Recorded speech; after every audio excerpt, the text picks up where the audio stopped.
అందరికీ నమస్కారం. నా పేరొచ్చి చెన్నంశెట్టి సురేంద్ర. మాది పల్లామల్లి గ్రామం, చీమకుర్తి మండలం, ప్రకాశం జిల్లా. మాది వ్యవసాయ కుటుంబమే. మాకున్న ఎకరా 20 సెంట్లలో ఎకరాలో పిఎండిఎస్ వేసాం. 20 సెంట్లేమో ఏటీఎం పని చేస్తున్నాం.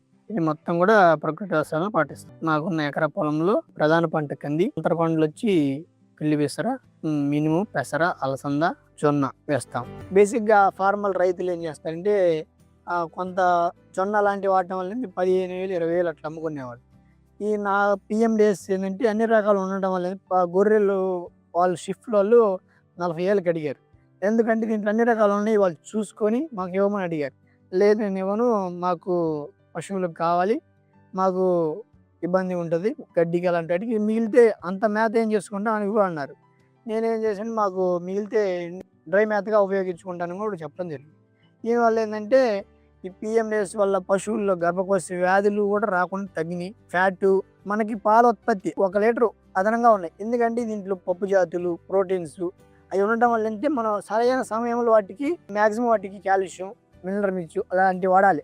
మామూలు డైలీగా ఒక నెల ఆ టైంలో వారానికి 4-5 రోజులు వాడాలి. పిఎండిఎస్ వల్ల వ్యర్థాలుగా మనం ఉపయోగించుకోవడం వల్ల మన పశువులకు ఉపయోగపడుతుంది. భూమిలో పాటు కల్టివేషన్ చేసిన తర్వాత భూమికి కూడా పోషకాలు అంటే మైక్రోబ్స్ కానీ వగైరా సమృద్ధిగా పడుతున్నాయి. మన వేళ్ళల్లో కూడా ఎంత బలం ఉంటుందో వీటిలో కూడా అంత బలం ఉంటుంది. అంటే నేలలో కానీ ఫ్లడ్డింగ్, మొన్న వర్షం వచ్చినప్పుడు మా దగ్గర రెడ్ గ్రామ్ వేసుకున్నాం.